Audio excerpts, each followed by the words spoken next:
Hey, this is Cash Wheeler with FTR, aka one half of the greatest tag team of all time, the current AAA tag team champions, saying go right now, savewithconrad.com, and I promise you, you won't regret it. This is I think maybe the third one he's helped me buy now. I want to just keep investing in property, basically. I want to have a couple of income properties so I can have passive income for after wrestling, because obviously there's a shelf life for what we do to our bodies. And so Conrad's been one of the main components for that for me. My schedule is not easy for anybody. Like, I had to push this past closing date back a couple of days because we were going to be doing a show at Arthur Ashe Stadium in New York. They're like, yep, we can push it. We can close it on the 24th. Don't worry about it. Go to work. We'll see you on closing day. So they were good about coming back to me and circling back and reminding me or giving me a gentle nudge. So when closing day got there was no surprises. There was no, oh, we didn't have this, we forgot that, we still need you to get here for that. This is going to be something that I want to keep adding properties. Like, I'm in the process right now. I was talking to my realtor yesterday about a place I'm putting an offer on today. So if they accept that offer, I'm going right back to Conrad. That's how confident I am with working with these people. Like, I'm going to keep buying and I'm going to keep going back.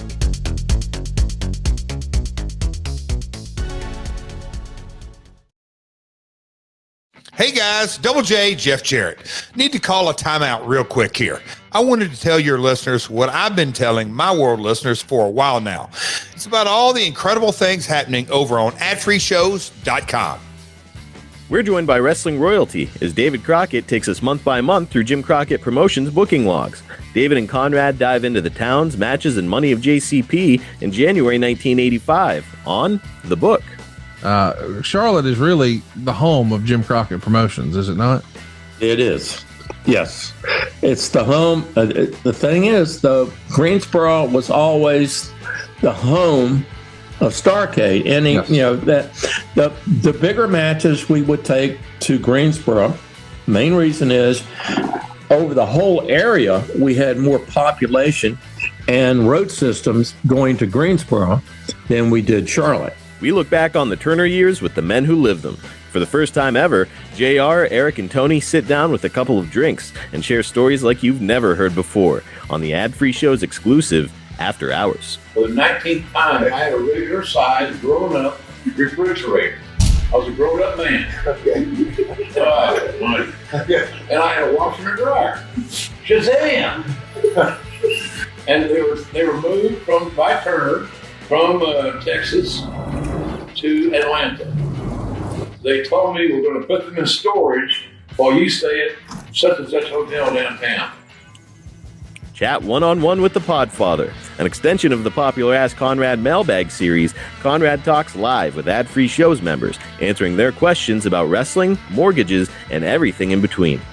I appreciate you saying that. I feel the same way. I've met a lot of great people through here, and we all have something in common, and that's our love of wrestling and our inability to just let it go. We all have this insatiable thirst and quest for more, and we want to learn more and be more involved. And I think it's cool that we all really, for lack of a better word, share a passion like that. And as a result, man, we can have a lot of fun together. Hey, that's just a small taste of what Ad-Free Shows has waiting for you, including a brand new perk, getting to join in on the live recordings of the shows with 4 levels to choose from. See for yourself why Ad-Free Shows is the best value in wrestling today. Sign up now at adfreeshows.com. That's right, sign up today at adfreeshows.com.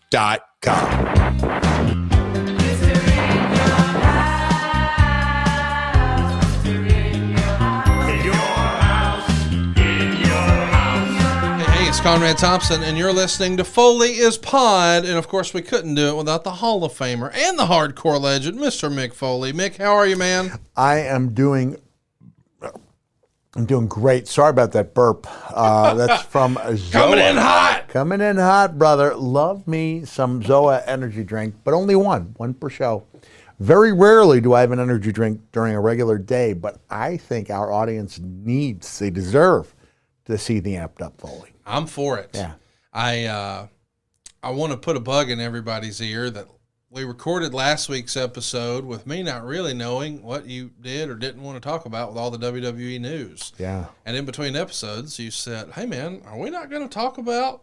So let's talk about it. I think you have to. I mean, our show is a stroll down memory lane. It is. And I have said, hey, a lot of people are offering the same tour. Yes. It's just a matter of who you feel comfortable with as your tour guide. There you go. And so I'm really very thankful for everyone who chooses to have me take them on this stroll down memory lane. But I think when something is this big, I think we should touch on these things. So let's talk about it. You know, there's lots of, as you and I are recording this, there's lots of uncertainty in wrestling right now because the news is out.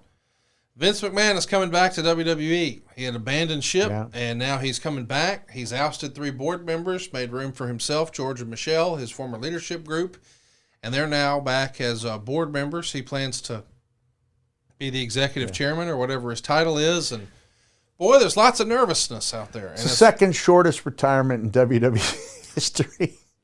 You guys are in a race. Following only mine, which lasted for 6 weeks. Hey, look. I mean, you probably know Vince very well by extension through your relationship with JR, doing Grilling JR. JR's got probably, and with Bruce, right? Nobody spent as much time over the decades as those two guys. And I know JR had told me years ago that he was worried for Vince in retirement because JR's, it's safe to say JR's a workaholic is there is a negative connotation because you apply so much of yourself to working. But even JR's he's got the Oklahoma football. He's got stuff. He has stuff that he loves in his life. And I don't think Vince loves his family unconditionally. Of course. But I'm talking about hobbies. No. You know, there's no golfing. There's none of the things you usually associate with men of his age. No scrapbooking for Vince, right? No bird watching. Like, his business was very, very personal. Like, his life revolved and his family revolved around the business. So that was one of my concerns is what is he going to do? What is he going to do? He loves working. I can't imagine him not being, not being there in that gorilla position. It would seem like something was amiss if he wasn't there behind it. With that being said, I think the company's has been in a really good direction. There's a reason why Jerry Lawler and Jerry Jarrett changed up the book every 6 months. Yes. Whether it was needed or not, it was a pair of fresh ears and eyes on the product, and they all put their own stamps on it. And I think Hunter has had a chance to do that, and it's a really fun show with a lot of improvements made. I don't know. I wouldn't want to be there. This is family, and now it's become competition. So I don't know. It sounds like it has the possibility of getting ugly. I feel for Vince, and I care very much about Vince as a person. I've had my ups and downs with him over the years. But that's been largely business. I always respected him, always genuinely liked him, and I want to make sure that this guy who meant so much to my life is happy. Yes. Let's see what happens. Let's see what happens. I was given the Iggy a few months ago that something might be happening, and now it's happening. It's going to be interesting, for sure. But Vince coming around with you're talking about a guy who literally single-handedly stole last year's Mania with the stunner for the ages. Sorry, Stone Cold. Sorry, Steve. Steve was surprised that I said that his match was my favorite match of the night, of the weekend. Yes. I thought that Austin and Kevin Owens tore it up. It over-delivered in every way imaginable, and it would be really a difficult time of the year. I mean, Vince has got 2 children, but WrestleMania is his 3rd baby, right? It's his. I can't imagine the loneliness, that he must feel not having that company. So it will be really interesting. I want what's best for the company, what's best for the individuals involved, and that might not be might not be possible for everyone to come out happy. I think it's going to be possible. I mean, I know that there's a lot of uncertainty and a lot of folks who are nervous, but if he has more invested than anyone else, and I don't think it's unrealistic or unreasonable to think that he would want to be involved in media rights talks or sale talks. Yeah. And there's a lot of people who are saying, hey, this could be a way for him to take the company private or for him to sell it to this company or that company. And I guess he's apparently enlisted the help of JP Morgan to at least start the sale talks. It's going to be interesting to see how this shakes out. But I, for one, don't necessarily expect major changes right away. It's just my gut feeling. What say you?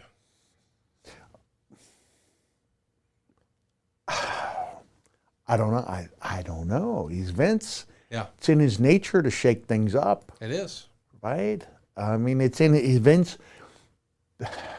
It may not have been the most efficient way to write a show and to perform a show where a gentleman takes a Sharpie through 6 days of hard work. Correct. But I believe that's how Vince feels he works best. Yes. Under pressure.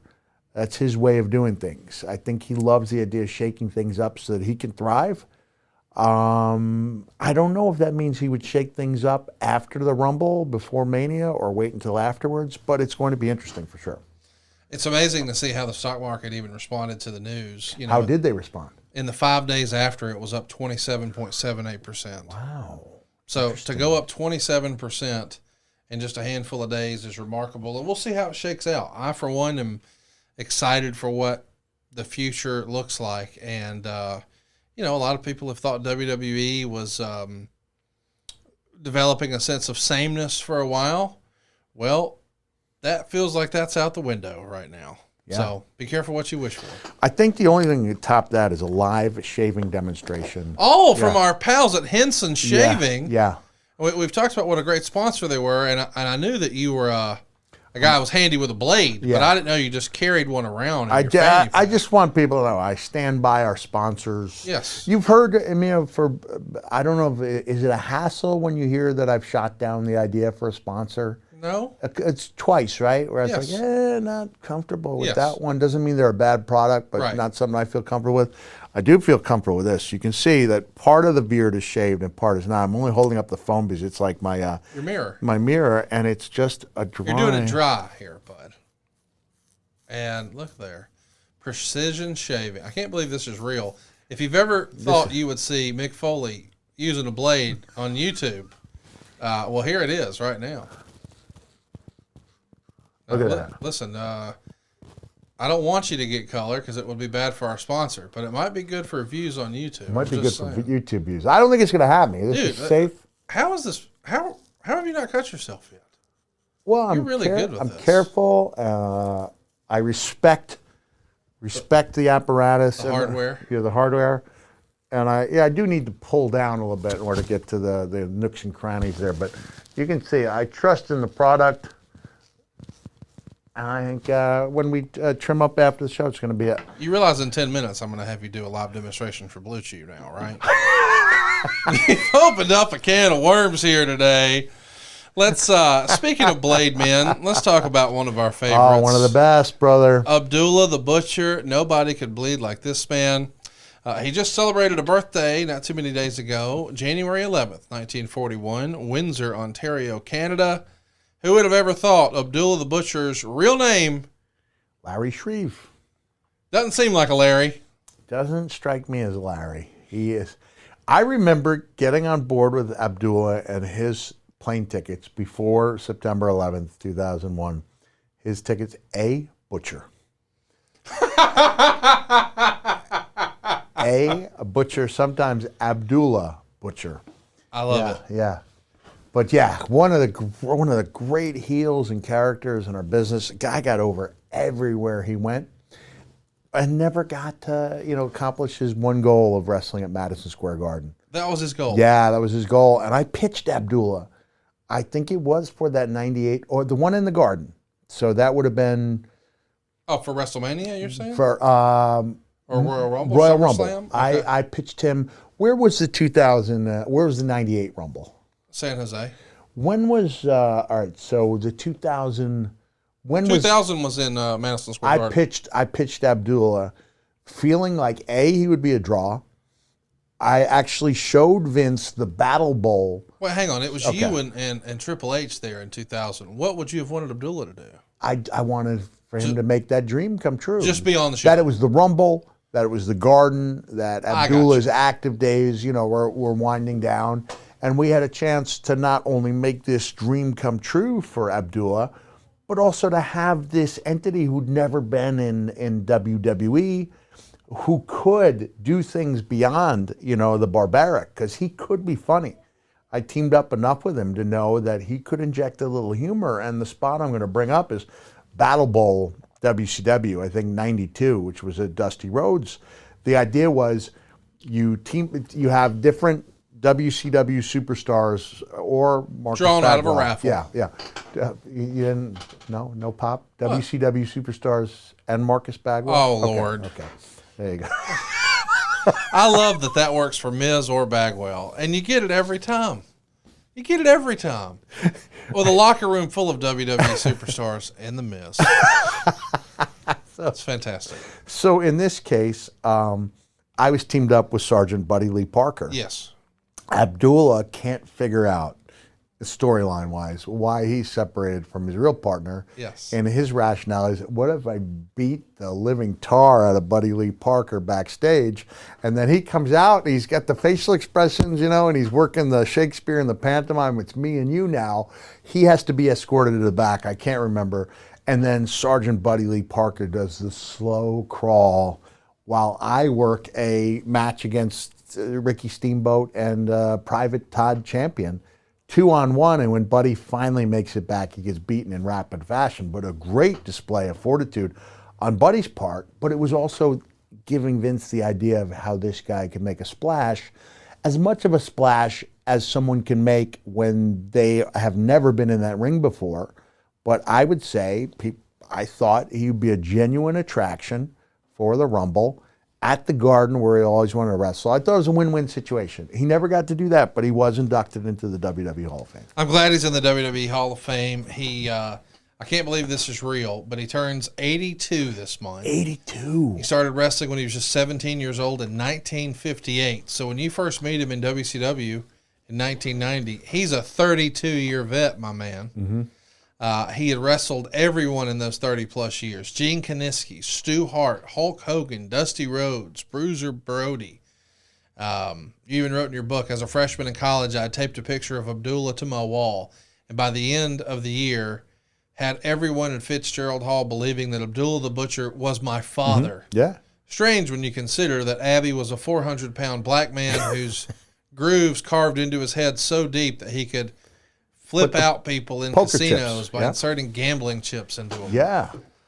Wow. Yeah, I did. I showed up as a freshman, taped that photo of the wall. I still remember what I had on my wall. I had an American flag. I had a poster of Clint Eastwood from Joe Kidd, a poster of Candace Loving, who was the 25th anniversary Playboy Playmate, in a one piece, not in the nude. And then I had a photo of Abdullah the Butcher. And I just told that same fib for so long it became part of accepted history. Abdullah the Butcher was my father, and I was his adopted son. Just had to Google Candace Loving, sorry. Yeah, check that out. Be right back. All right, got it. There you go. Let's move on. Let's talk about when you first meet Abdullah the Butcher, or when you first see Abdullah the Butcher. What's your first memory, not necessarily of meeting him, but just seeing him? Is it from the magazines back in the day? Magazines. Yeah. Yeah. At that time, 83, WWE, WWF took over the time slot of what had been Southwest Championship Wrestling on USA. And they started, it was like a news magazine type of thing where you'd see clips of wrestling from other areas. We didn't know at the time that was Vince's way of introducing people to new stars and then grabbing them. I can't tell you for a fact that Abdullah was ever on that show. I think it was mainly the magazines that built him up so much. And then in '85, when I started setting up rings for Tommy D Promotions, Abdullah headlined a weekend against Jimmy Boogie Woogie Man Valiant. So the idea of seeing an all-out bloodbath on an independent show was completely new to me. Yes. Like the old idea of fighting all around the building. Tommy D thought it was the best thing he'd ever seen in all his years of promoting. It was surreal to me, for me to see a guy who I had claimed was my adoptive dad in the flesh, like tearing it down in front of 600-700 people and doing it all over again the next night. It's amazing that Abdullah the Butcher entertained so many people, worked literally everywhere against so many opponents, and as you said, never wrestled at Madison Square Garden, never was the world champion, or really even positioned to be the top guy. He was the special attraction. He was. He would come into a territory for 3-4 months at a time, help set it on fire, build up a sense of urgency with whatever babyface he was doing battle with. It didn't have to be for a title. It shouldn't have even been for a title. He wasn't fighting for belts. He's fighting for blood. Yeah, fighting for blood. And this is one of the things I think is missing from the current product, is the sense that somebody is fighting for their life. That he was that. We see shades of it. But it's a different atmosphere, different time. When he came in, he was the guy among 3 or 4 people unique to the business where you would turn to your friend and go, all right, I know what most of that is, but this is real. That guy's evil. This is real. Those other matches, maybe they're not, but him fighting for his life against Tommy Rich and the Omni, he was great with these super over baby faces, and he could sell out arenas without the belt hanging in the balance. When you say, one of maybe 3 guys, are the other 2 the Sheik and Bruiser Brody, or is there someone else? Yeah, I think that's safe to say. And I think at other times the Mongolian Stomper would go into Calgary and wreak havoc, and he did that all around. But I would say those are the 3 guys. Sheik not as much because he tended to stay in his territory. But Brody and Abdullah went all over the country and all over the world, just creating mayhem. What was it, do you think, about Abby that the Japanese people gravitated to? I mean, there was that real life aura of danger, because he was one of another handful of people for whom the crowd parted, because if they did not, they would get hurt. Yes. Brody, it was with the chain, and Abdullah, people would get cut. Like, they had to get out of the way. It was a different idea where nobody was lining up with a lawyer. They were all kind of willingly playing their role as extras in a horror movie. But there was a genuine sense of fear, even though I think Meltzer would say that the look on people's faces when they were being chased by Brody and Abdullah was different than the faces of the young female fans being chased by Dump Matsumoto, and that it was a little more real because of the youthful nature of the All Japan women's fans as opposed to the All Japan men's fans. But they knew whether they thought he was 100% evil or not. They knew if they weren't running, they were going to get hit, and that was that was an accepted fact. His matches with Terry Funk in Japan are legendary, and I've seen before that Terry even talks about one of the best 3 matches of his career being against Abdullah the Butcher. Really? Which is kind of hard to imagine, because when you think about Abdullah the Butcher, you do think of a spectacle more so than a traditional competitive match. Yeah. But it just goes to show you, man, the storytelling is where the money is in wrestling. Yeah, I mean, Abdullah was a guy who would go head-to-head with Abdullah the Butcher. Abdullah was a guy who would go head-to-head with Andre the Giant and have people expect or at least believe that this guy was a credible threat to Andre. Yeah. He was a credible threat to everyone. Absolutely. Everyone. Even in 1990, when I started working with him, there was an ominous nature to Abdullah the Butcher, like you didn't know. You weren't sure. And it goes back again to, okay, Johnny, I know the rest of that wrestling is whatever it is, but this guy's real. And I wanted a little piece of that for myself, inspired by guys like Abdullah and Brody. And I've said in my live shows, and I probably said here, that I wanted to be a cross between Brody and a Dynamite Kid. The brawling nature of Brody and the Tommy Billington's willingness to use his own body as a weapon. So Bill Goldberg would say, I want to be one part John Matuzak, great Oakland Raiders lineman with a very outgoing personality, and an MMA fighter. And then you sprinkle your own magic onto that, your own seasonings, and you make it your own. So I don't think anyone looked at me when I was, the scarier Cactus Jack, early 90s through mid 90s, and said, he's blatantly ripping off Terry Funk, even though we eventually all do, if you're in that brawling thing. But there are little elements of Brody and Funk and Abdullah the Butcher, although I was never as scary as any of those guys, but because I had that other element of the wildness with the style, I was able to make my own mark as well. Everyone watching this considers you to be, I shouldn't say everyone, most everyone watching this considers you to be the nicest man in wrestling. And it's so crazy to imagine. But I remember, I was a fan. I was watching that you were this crazed maniac, murderous, evil figure. But in reality, the nicest guy. I mean, for goodness sake, we've spent the better part of the last month just talking about your love of Santa Claus. Yeah. That's not the type of character we would expect you to play.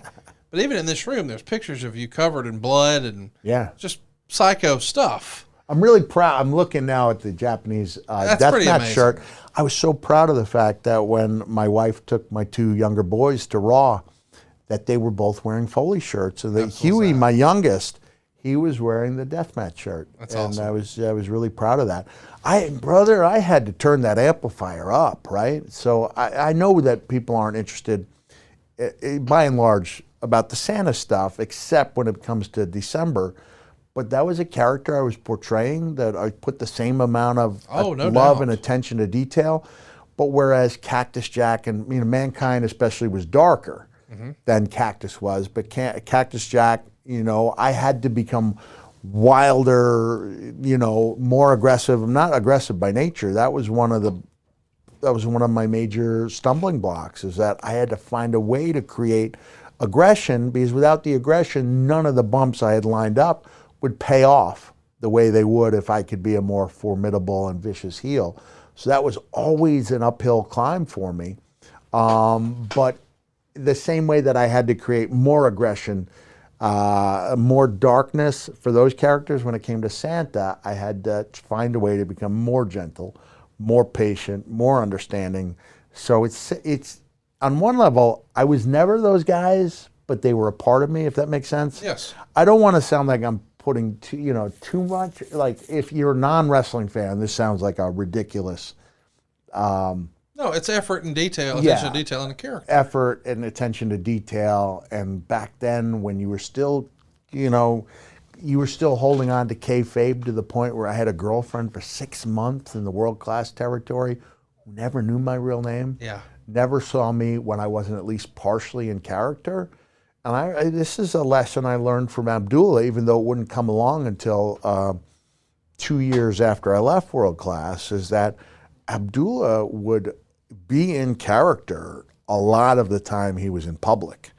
So a flight attendant comes by and he's like, and Abdullah started shaking and his eyes were bugging out, and the woman comes over and just, flight attendant scurries off. And he's like, gotta keep the gimmick going, champ, So that at that time you built a gimmick by creating grassroots word of mouth. Believability everywhere you went. And as strange, even when I was writing Have a Nice Day, some of that stuff seemed really outdated. But at the same time, you had to appreciate the lengths that at that time it was largely the men were willing to go to create the believability in those characters.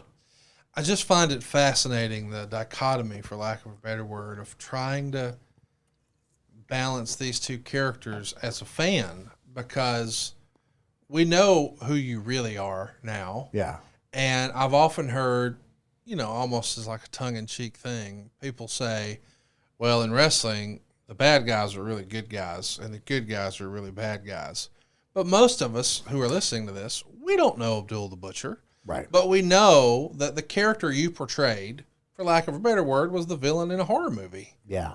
And Abdullah the Butcher, much the same. But we don't really know Larry. Was he Was he a good dude? Like the way people Yeah. talk about the opposite? Yes, he was. I think there's really something to, because the baby face and heels, Yes. everyone does turns. But I think there's something to be said for those men and women who begin as heels and they apply their craft as heels because they don't buy into the adulation. So they don't buy into the idea that here's a guy who's had 3 months of training and now he's signing autographs. Yes. And he's selling photos, because back then, if you could pick up an extra $50 to $100 selling big deal. photos, you were doubling or tripling your payoff. So even in the Memphis territory, the baby faces did photos, heels did not. Every once in a while, you'd have a baby face who'd come over with a little bit of money and just said, hey, I want to thank you for helping me get over. But that was rare. It was just accepted that being a heel meant there'd be no merchandise money. And I think that you learn to be humble because you didn't buy into being someone who you were not, even though you would later buy into it almost out of necessity, because if you weren't living the gimmick to some extent, you probably weren't doing it right on screen. Right. And there's a fine line between putting everything you have into the character and becoming the character. I don't think I ever did, but I'm sure, if you were my girlfriend in 1989, you were getting half Cactus Jack, half Mick Foley, and you didn't know where one began and one ended, or even that Cactus Jack had the name Mick Foley. I can't get over these crazy characters, that these nice guys played, and I can't get over how great AG1 tastes. Oh man, it's good Mick, stuff. it's been an unsung hero here on our show. Wait, do you have that in your fanny pack? I believe I too? do, The travel right packs? here. Oh my gosh. AG1, brother. Well, look at there. I'm gonna mix it up. I'm gonna drink it on camera. So there you you not go. only had me shaving on camera, but also go ahead and do your work, your magic. Look at what's happening right now, is boys and amazing. girls. Now, listen, you've heard us talk about maybe you want better gut health, maybe you want more energy, maybe you want to optimize your immune system, maybe you hate taking pills or vitamins, maybe you just want to see what the hype is about, or maybe you want a supplement that actually tastes great. Well, AG1 is the ticket. It's for you. Here's what we're talking about. With just one delicious scoop of AG1, you're absorbing 75 high-quality vitamins, minerals, whole food source superfoods, probiotics, and adaptogens, all to help you start your day right. This special blend of ingredients supports your gut health, your nervous system, your immune system, your energy, your focus, your recovery, your aging, all the things. And it's also lifestyle friendly. Whether you're eating keto or paleo or vegan or dairy-free or gluten-free, it contains less than 1 gram of sugar, no GMOs, no nasty chemicals, no artificial anything, and it still tastes good. It's going to support better sleep quality and recovery. It's going to support mental clarity and alertness. And they've got over 7,000 5-star reviews. And Mick, you're enjoying some AG1 right now. It's not just something we talk about. You really use it. This is not something we proposed beforehand. I just gonna need a little urging from you guys to just chug. Chug, chug, chug, chug, chug, chug, chug, chug, chug, chug, chug, chug, chug, chug, chug, chug, chug, chug, chug. Come on! Yay! Yes! I did it. I'm a winner. Woo! Oh, that was the worst woo. That was my own heart woo. Man, can I have a second? I'm a winner. Woo! It's pretty good. There we go. It's pretty good. Hey, how was it? How was AG1? I love it, man. I've told you before, look, we've talked to a couple of sponsors. I don't feel comfortable. This is something they sent to me. I love it. One of the difficulties of staying healthy, I've put on a lot of weight since the pandemic, but we were just talking about the fact I've been in 40 states in the last 18 months. I've been on the road more now than any time since 99, and not even a sniffle. And part of that is because even though I'm eating some bad things, my foundation's pretty strong, and it's hard to get greens when you're on the road, and this is a delicious and efficient way to make that happen. There you go. Right now, we think it's time for you to reclaim your health, arm your immune system with convenient daily nutrition. Seriously, y'all, it's just 1 scoop in a cup of water every day. That's it. No need for a million different pills and supplements to look out for your health. And to make it easy, Athletic Greens is going to give you a free 1-year supply of immune-supporting vitamin D and 5 free travel packs with your first purchase. All you got to do is visit athleticgreens.com/Foley. Again, that's athleticgreens.com/Foley. Take ownership over your health and pick up the ultimate daily nutritional insurance. So let's talk about 1990. There's a short feud between Sullivan's Slaughterhouse of Kevin Sullivan, yourself, and Bam Bam Bigelow versus Norman the Lunatic, Captain Mike Rotunda, and Abdullah the Butcher. And it all starts when Rotunda defeats the Cuban Assassin in a TV match on WCW at the end of March. You and Sullivan then run out after Captain Mike, and Sullivan tears open a mysterious black box at ringside, and inside the box is Abdullah the Butcher.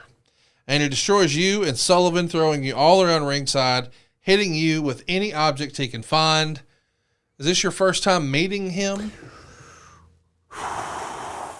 WCW? Yeah, I'm just trying to think. I wrestled with Joel Goodhart, but that was after leaving.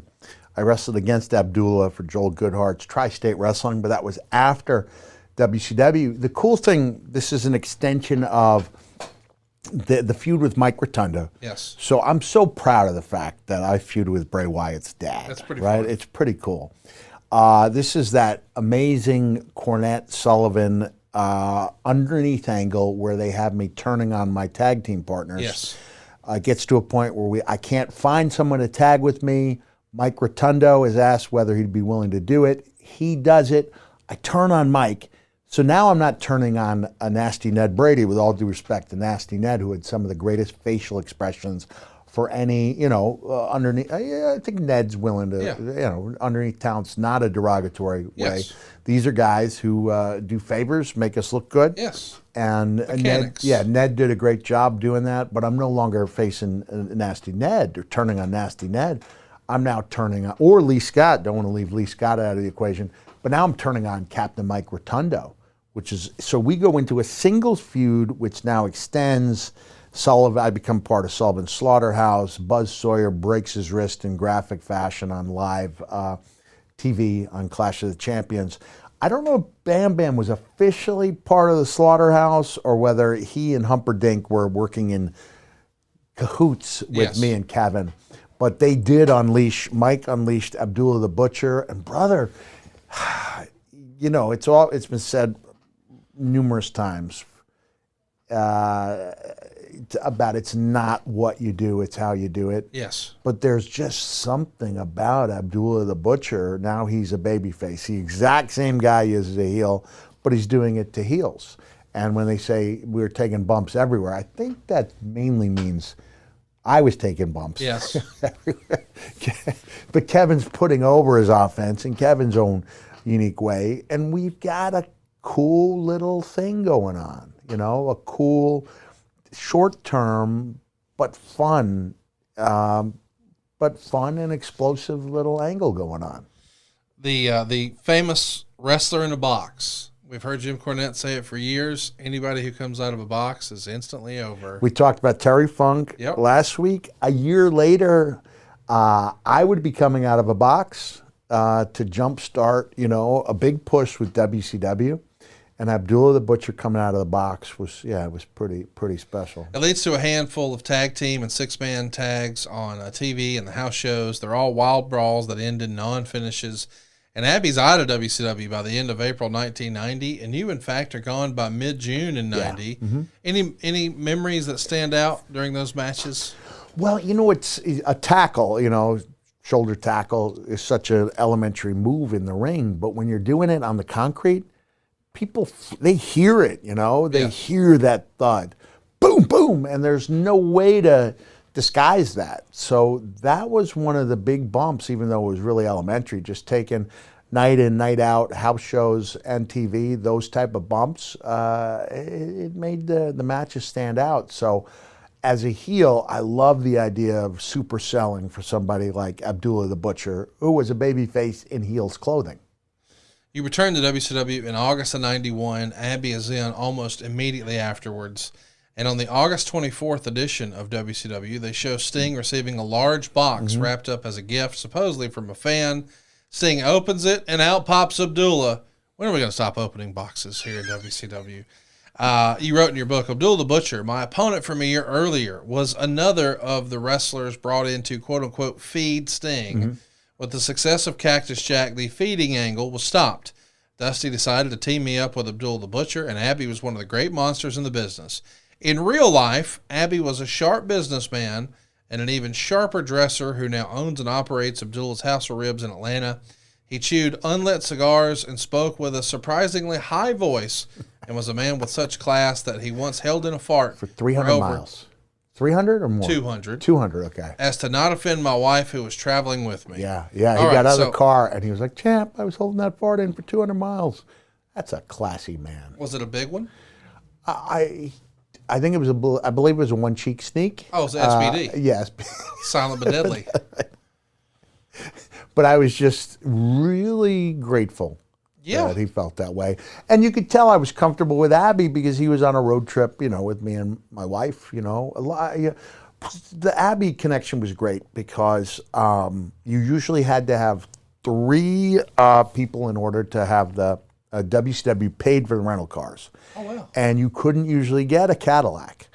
But because I had Abdullah, who had narcolepsy, would fall asleep on longer drives, like we basically rode by ourselves. For a while we rode with Brian Knighton is his real name, Axel Rotten.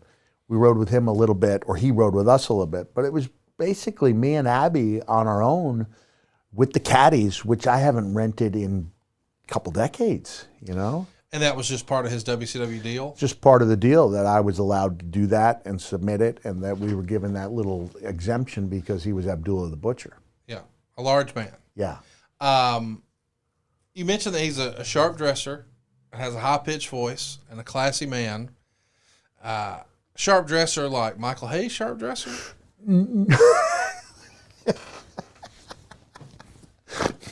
No, I mean, I would say his dressing was a little less over the top than Michael's. Okay. Whereas Abdullah was just really beautifully tailored, stuff for big men. So Abdullah, he told me I'm a big man. I've got to dress well. I've got to keep clean. And he did. He was, that 200 miles without letting a fart out, that's some classy stuff. I like it. Yeah. I heard it briefly earlier. Do you have a Abdullah the Butcher impression? "Hey, champ."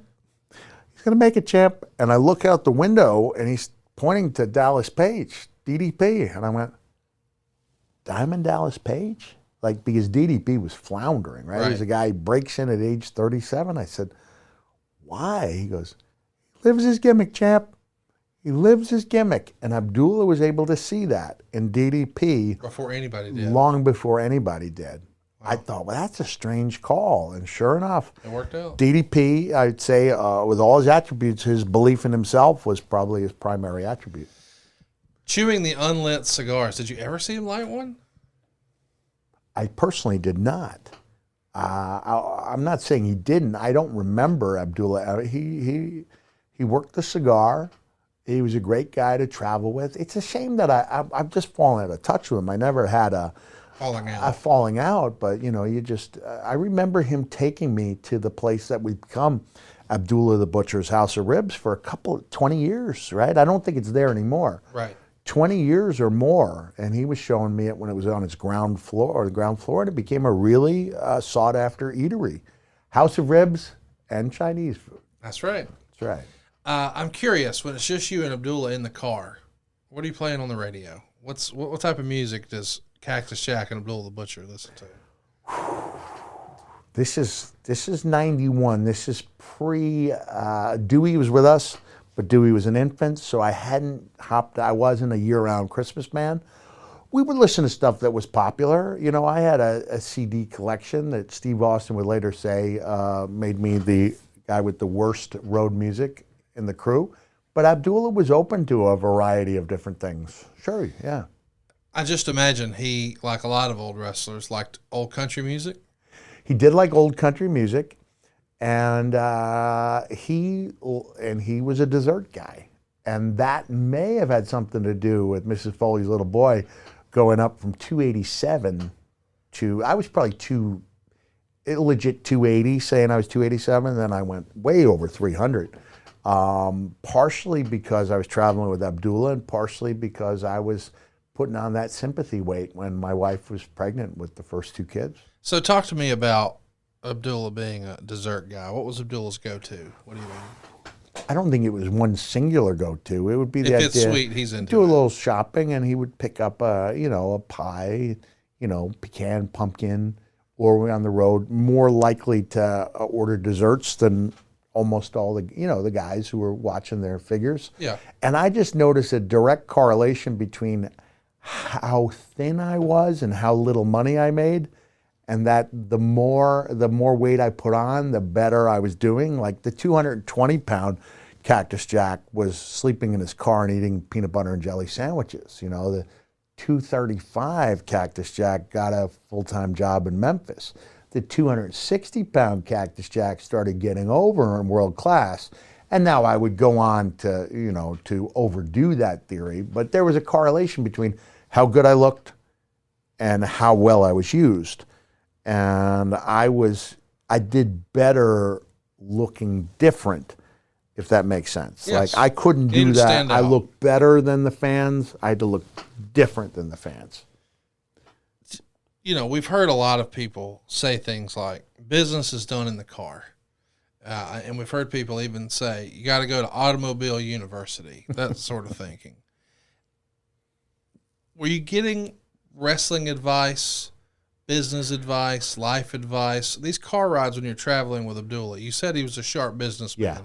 Can you elaborate on some of that? I can. There have been a few times when I've done talks with wrestling students. What do they call it? There's a name they give it. Seminar. And I remember thinking, what the heck am I going to be able to talk about? And then as soon as I went out there, you couldn't shut me up. So it was like 2.5 hours where I'm not able to show moves off as much as I am, hopefully impart some wisdom on people. And one thing I tell them, almost the first thing, is one of the biggest challenges you face in this business is the ability to take in information from everywhere and then somehow filter out what does not work for you while simultaneously holding on to enough of it so that it may come back to help you at a later date. Yes. And so when I was traveling with Abdullah, clearly you want to be that monster heel, and you're traveling with one of the great monster heels in the history of the business. So everything he says is a valuable resource for me. But when it comes to like putting people over, leaving territories, over doing jobs, I've got to like nod my head in agreement while also thinking to myself, I don't believe that applies to me in the current age. Like I believe that if you do your job well enough, that you can lose. Now I'm a little different because I'm a much more of a normal looking guy as compared to Abdullah. At Yes. that point, hair, shoulder length, not everybody and their brother had a goatee. And I was able to portray that sense of wildness to where people weren't sure where the character began and the real person ended and the character began. But I believe that I can do jobs, that I can put people over, and that if I am able to get my stuff in my way, and especially, from a character-driven standpoint, I'm going to be okay. And I had some of the biggest stars in the business tell me, you're losing too often, and I respected their viewpoints, but also thought to myself, this is a new age, and I just believed that I was going to be able to get over while losing, even though I had, you have to chalk up enough wins that you look like a threat. But that was the type of thing that I would listen to, that I would take in, and that I would kind of filter out what I didn't think worked for me. At Clash of the Champions 16 on September 5th from Augusta, Georgia, Sting is wrestling Johnny B. Bad, and during the match, another large gift box is brought up and placed on the ramp. What are we doing with all these gifts? Eventually, boom, you charge through the box, knock down Bad's manager, Teddy Long. You attack the Stinger. You hit the big flying elbow from the middle turnbuckle. You're jumping over the announcers onto Sting, who's out on the floor. And this is a major moment in your career here, is it not? It really is. So much so that I realize it's a defining moment when I'm in that box. I'm nervous as hell, and I'm saying the prayer, and I know that this one moment has the ability to change my life. I did not know going into this that I was supposed to be one of 6 or 7 guys to feed when I say a stagnant Sting, I mean that's the way it was seen, just that the character had hit a plateau, and they were looking to feed him a handful of what we consider monster heels. Like Hogan a few years before. Yeah, in rapid succession. Now, Abdullah wasn't going to lose flat out, but Sting coming out on the winning end of a wild brawl by DQ was going to do more for him than, pinning just about anybody.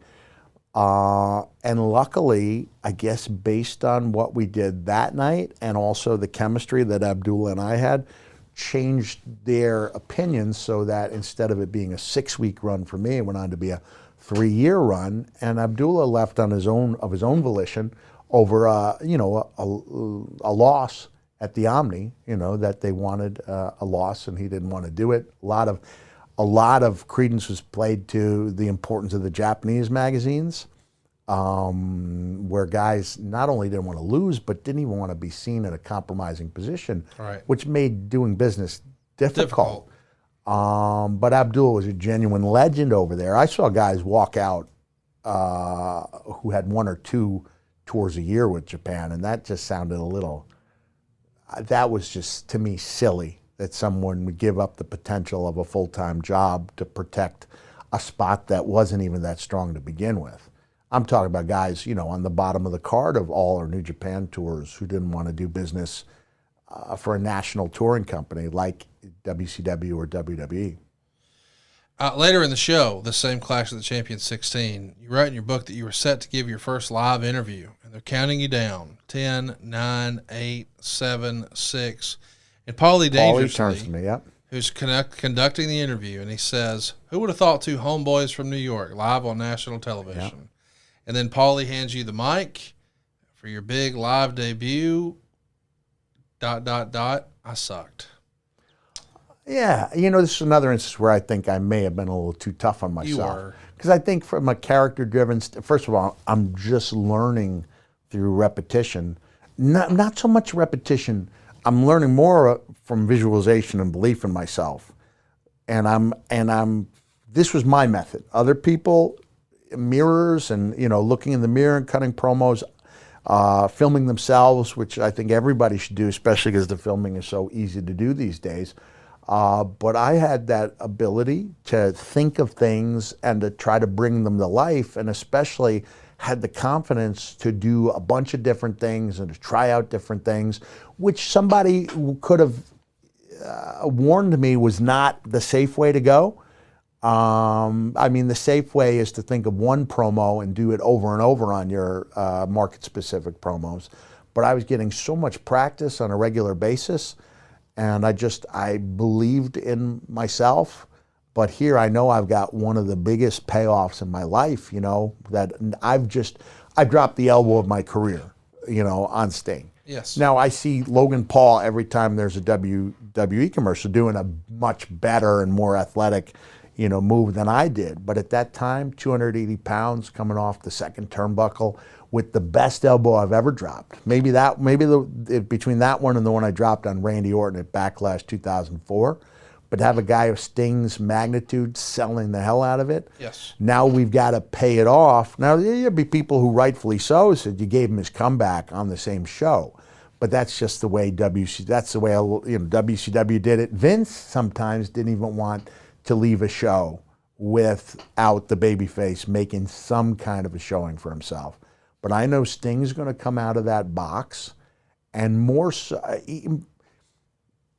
specific to what we're doing, I believe quality was going to win out. Yes. And if I could put something up on the board, have 2 big wins in one night, it didn't matter to me that Sting had gotten his comeback. I thought people are going to want to see more of this rivalry. And it was one of the great compliments I've ever received in my life, that Sting, who just a few weeks earlier had been told this guy's just here to put you over, is then saying among the nicest words I've ever heard. He just looked at me when we got to the back and he went, "You're great." And I'm getting like these, I'm an emotional guy. And that was, man. Validation, Validation, and we were off to the races after that. So after your promo that you say sucked, you're doing your promo and saying, "Hey," as they wheel out yet another wrapped refrigerator box. "Oh, this is my business partner and close personal friend, Abdullah the Butcher. I think I'll give Abdullah a big Cactus Jack hug. Boom, it's Sting. Sting, right? That's the comeback. It's a big deal. This is the hip toss off the ramp. It's on the cold, hard concrete. Cold, hard. At 287 pounds. Yeah. You were right. This was a brutal move, and especially shocking in a time period when the cold, hard concrete gimmick was mine, all mine. Try taking a piece of raw liver out of your refrigerator and place it on your kitchen counter. Good. Now push it off the table and listen to it hit the kitchen floor. Good. Did you hear that sound? That was my 287 pounds and what it sounded like when it hit the cold, hard concrete. But did I stay down? As Steve Austin would say, oh, hell no. I got up and hit Stinger with a garbage can, emptied the contents. It's amazing what you pulled off here. It's a visual that we as wrestling fans had not seen a lot of. It was a level of violence, a level of realism. You sort of talked about it earlier where you would hear guys talk about other characters in wrestling say, okay, I know that match was whatever, but this. And the thing about this is this really was real. You really were landing on concrete. Yeah. Arn Anderson said, I know one thing. If I threw someone off the ram like that and he got up, I'd run. The NFL action continues. We're one step closer to Super Bowl 57 and for the NFL divisional round. Check out DraftKings Sportsbook, an official sports betting partner of the NFL. New customers can bet just $5 and get $200 in free bets instantly. Man, how exciting were last week's games. I am pumped for this weekend's games. And man, it's just more fun when you got a little action. Plus, all new and existing customers can take a shot at an even bigger payout with DraftKings stepped up same game parlays. Boost your NFL winnings with each leg you add up to 100%. And I got to tell you, man, I don't know that I would have called some of these games going down this past week. I did have the Cowboys beating Tom Brady. I did pull for the Jaguars. I saw that one coming. I did not see the Vikings losing to the G-Men. So now I'm sort of circling that. Man, are the Giants for real? Can they get through the Eagles? And what's going to happen when Tony Khan takes his Jaguars to Patrick Mahomes? I'm nervous. Download the DraftKings Sportsbook app and use the code Foley. New customers can bet $5 on the NFL divisional round and get $200 in free bets instantly only at DraftKings Sportsbook with the code Foley. Minimum age and eligibility restrictions apply. See show notes for details. Seriously, y'all, check it out. What are you waiting for? The NFL's so fun, and there's only one way to make it even more fun. DraftKings. Download that DraftKings Sportsbook app. Use that promo code Foley. How do you beat that offer? Bet $5. And man, this NFL divisional round is going to be so much more fun. Not only because you got some skin in the game, but you're going to get $200 in free bets instantly. Only at DraftKings Sportsbook. Use that promo code Foley. So WCW is going to take you off the road, but you're still cutting promos on TV with Abby. And you're doing the talking and him looking like a monster. Dusty, you even wrote in your book, Dusty loved Bang Bang and encouraged me to use it in every promo. It was his idea to throw a birthday party for Sting, which turned out to be one of my favorite segments of the year. Do you want to take us through what that was? Yeah. I mean, this is what Paulie would call laugh and cut them off. So, and he gives me the line that to me makes this promo because it's two monster heels having a birthday celebration, and I'm saying happy birthday while Abdullah is eating a cake, without benefit of utensils.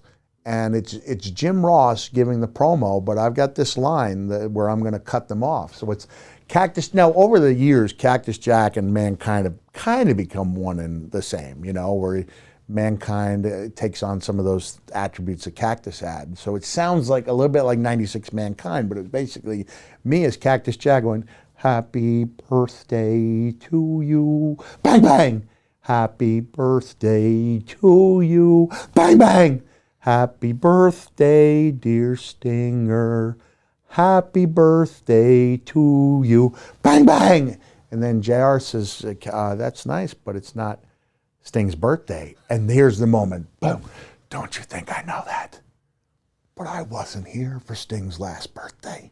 So it's important that we celebrate Sting's last birthday now, because Sting's last birthday was Sting's last birthday. Bang, bang.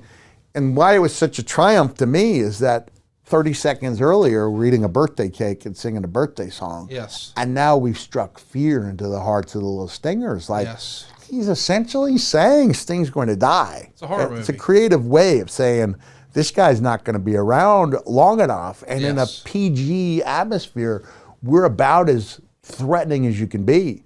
But I thought it was just really a gratifying time where you're seeing that a lot of the emotional investment you've put into your own character is paying off in a live setting, because you tape live to tape. And sometimes you come out after a match, you get the adrenaline flowing, and they're giving the interviews. I don't remember if we had a match or if that was when we came out and did the promo, but it was really gratifying to me to do those type of things where there was a little sense of humor to it, because I wanted people to feel for that character and then take it away from them, that I was never, ever interested in being a heel who did things for money.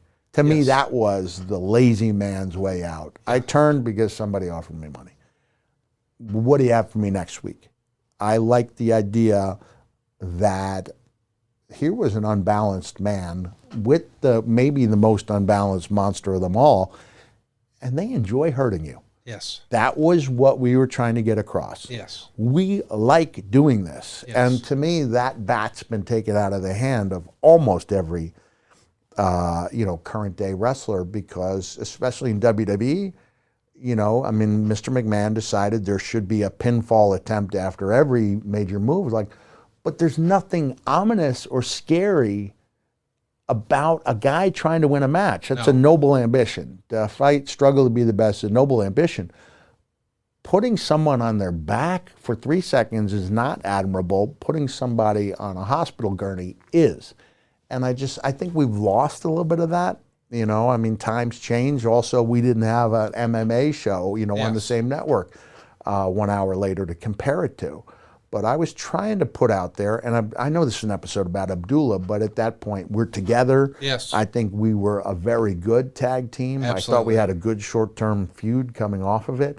And I just want to get across the point that I'm learning so much from Abdullah. I never take it for granted what any of these great stars want to lend to me, even if in my head I was like, okay, I'm hearing you. I'm going to hold on to that. This is the other side of my brain. I'm going to hold on to that because I don't know when I might never be able to use this, but I might be able to use it.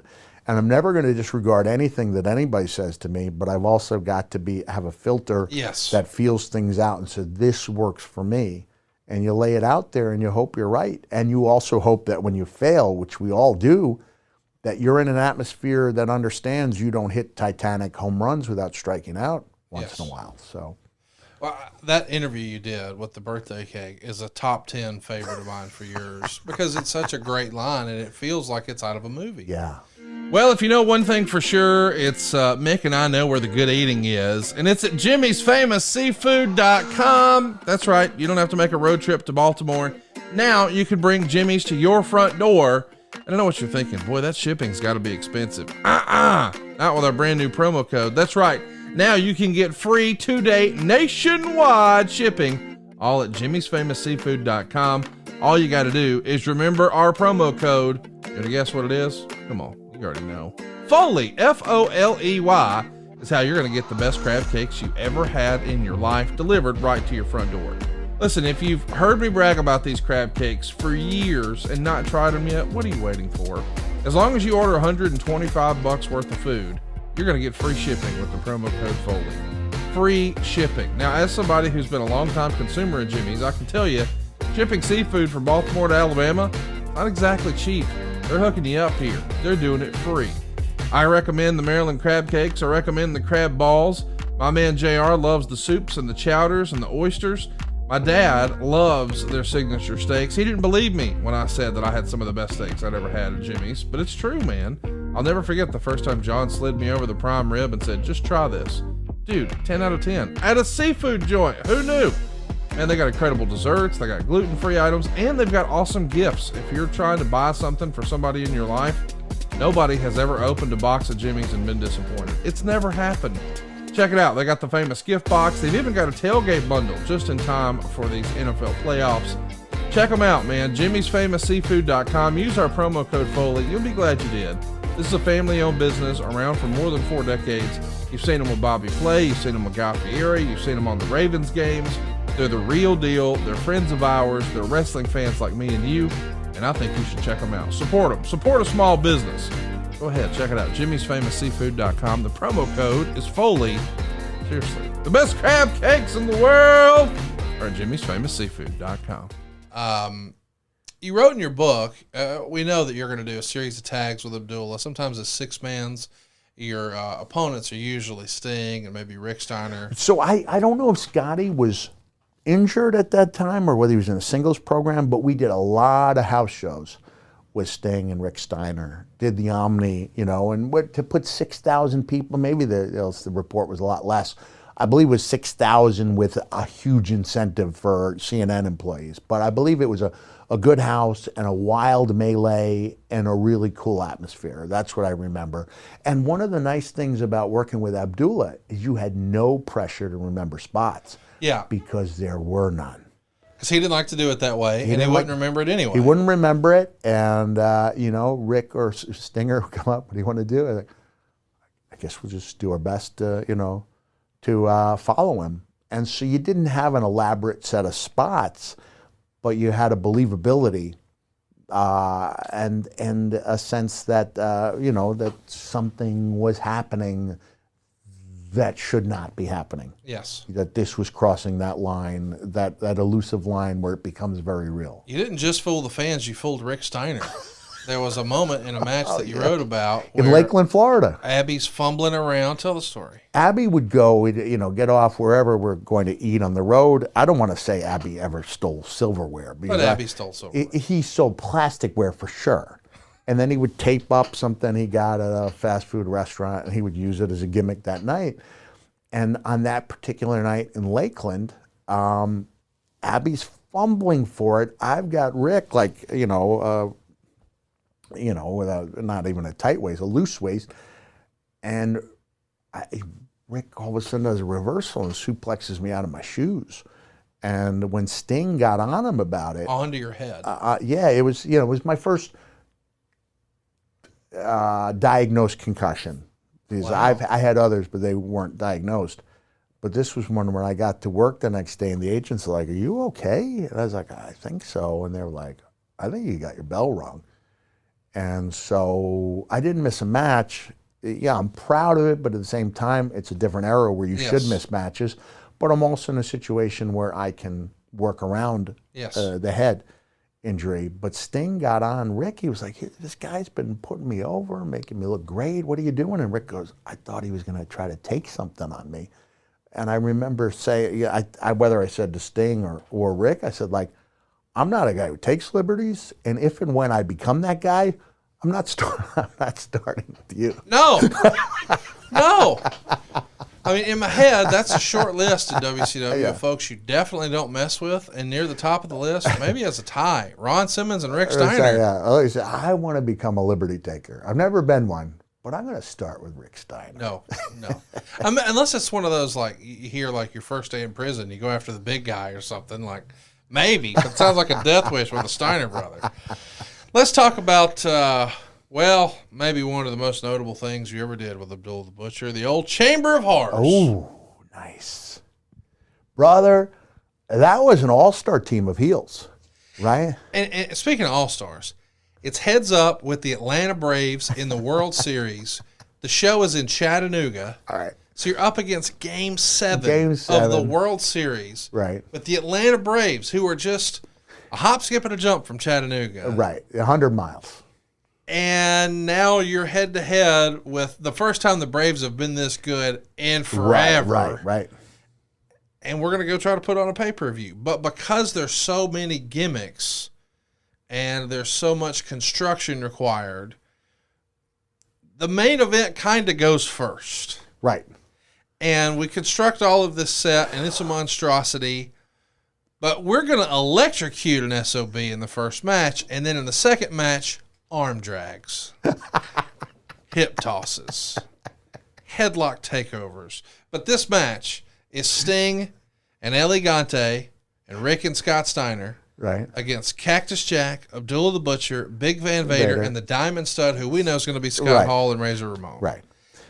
And the referee you're talking about all four everybody's Hall a Hall of Famer. Yep. Maybe not Elegante, but everybody else in the match. Right. Hall of Fame careers.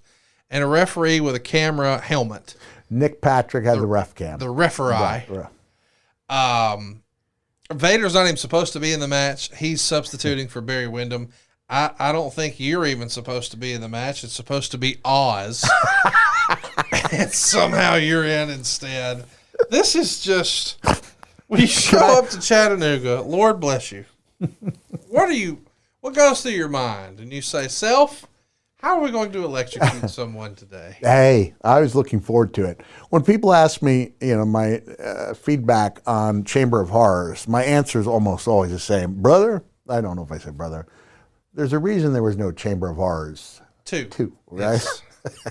How about this? As bad as this match is, your night could have been worse. I think you were originally supposed to wrestle Bill Kazmaier.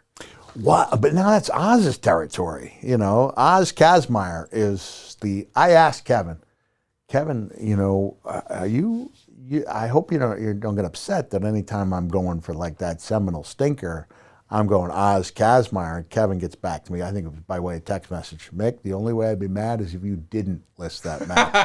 And I will tell you, we talked last week about Kevin, how he had me laughing so hard my back hurt. Yes. I don't even, look, I posted a photo, right? Yes. And I said I'm pointing to Kevin's knee brace because it looked like it was pointing to his junk, right? But if people see, because it's just like a mid-thigh down, he's wearing those lime green tights in that photo. So Kevin Nash may or may not be seen on a show I may or may not be part of on A&E wearing the Oz tights. Oh, my goodness. Incredible, right? That's an incredible get. I don't know what to say about that. But we've got an electric chair. Right. We've got the referee cam. Right. We've got a collection of enhancement talent. They're going to be ghouls at ringside, one of whom is Brian Clark, who was known as the Night Stalker then. But right. We know he went on to do There's also things. a moment where Sting takes, I believe, a door, and he doesn't hit me with it, but he throws it up in the air. And you can see me watching its flight as it spins in the air, making no attempt whatsoever to cover up my head. And then it comes down on me, and it came up with the heavy stuff, the heavy juice on that one. It felt like something cool was taking place, but at the same time, I remember looking up and seeing that the on switch was already in the off position. Yes. Right? So in the same way, like, a few years later, 5 years later, 4 years later, I'm in the King of the Deathmatch stuff, and there's a guy in the mezzanine level detonating the explosives. So it's not actually landing on the boards that detonates the explosives. Similarly, it's not actually the switch that's going to, put the electrocution into process. You thought Alabama had difficulty with their electrocutions? This one, I gotta climb up this structure, pretend I don't see the switch in the off position, pretend I don't see Rick Steiner reversing Abdullah's belly-to-belly attempt. Into the chair. And now I've got to turn that SOB. And for all its faults, you do believe that Abdullah is cooking when that. I mean, the pyro's there. He's shaking around. I think the commentary is, hey, he's really cooking in there, right? So we are seeing the death of... We saw a man die to open a pay-per-view. Now we're going to follow it up with arm drags. It's almost like the Buried Alive match with Undertaker, At least that went on last. On pay-per-view. On pay-per-view. A hand comes up, he's alive, a hand comes down. Brother, out come the New Rockers against the Bushwhackers. Cue the New Rockers. With no attempt whatsoever made to resuscitate or uncover the Undertaker. And of course, Abdullah the Butcher, after he dies, stands up and beats everybody up and walks to the back. They were trying to walk him. They were trying to lead him to the back with the ghouls, right? Yes. And then he made his own comeback. Yes. Oh, yeah, it was beautiful stuff. And I remember driving back to Atlanta from Chattanooga with Abdullah, and we thought it had been a pretty good match. We didn't see what the people saw. When you get to the back, did you feel like that you had pulled it off? I mean, obviously you knew, boy, we had to have some help with production, but maybe it worked. I mean, if you're trying to be an optimist. Maybe it worked. If I was just looking at Abdullah cooking, how well that went, him turning on the ghouls, I'd have to, maybe that's something for a watch along sometime. Maybe, yes. Maybe that would be fun to revisit and watch along. Let's talk about, you know how sometimes the sum is greater, the whole is greater than the sum of its parts? Yes. This is the one where the whole was much weaker than the sum of its parts. Like some of the parts were good. Yes. But as a whole, not so good. Not so good. Over the 91 Christmas holiday week, you and Abdullah the Butcher defeat the team of Elegante and Van Hammer every night at the house shows. You want to hear my promo? Yes. This is as Cactus Jack.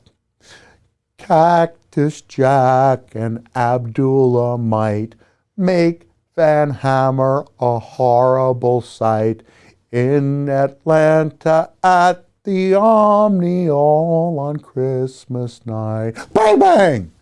It was just a... You were doing Santa in 91. Look at you. 91, brother. And that was where I saw Abdullah, where he's like, how do you have a match with Hammer and Elegante? Right. A house show match without the blood and guts, right?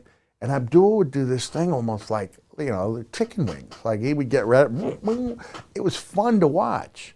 He could be a lot of fun to watch. It just, I tried to be fun to watch too, and then have that other gear where maybe I could scare some people. Those were fun matches. Probably not good, but fun. Then at Starrcade on December 29th, from the Scope in Norfolk, Abdullah is paired with Sting in the Lethal Lottery. It's going to be Sting and Abdullah the Butcher taking on Brian Pillman and Bobby Eaton. Of course, you're going to interfere and accidentally hit Abdullah with his own kendo stick. I just love this because Abdullah starts fighting with you because of the miscommunication. Yeah. Security's trying to break the two of you up. And you guys just keep brawling into the crowd, into the backstage. Are you just having the time of your life working with your real life traveling partner here? Loved it. Yeah. Loved it. And specifically remember as a high water moment, working at Virginia at the UVA, University of Virginia. And as Abdullah and I brawl to the back, we see that the men's basketball team has just arrived.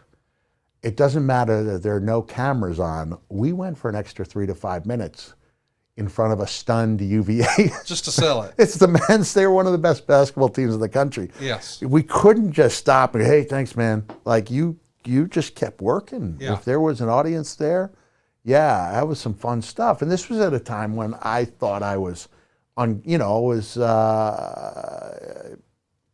immoral, I thought I could do anything. Right. So I would be flying around as if the camera was on me, but to an audience of 15 back there.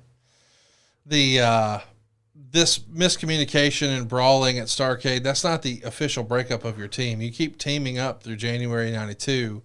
On an additional worldwide, Eric Bischoff conducts a backstage interview with you guys talking about your problems. And you say that you're two emotional people and oftentimes emotions lead to violence.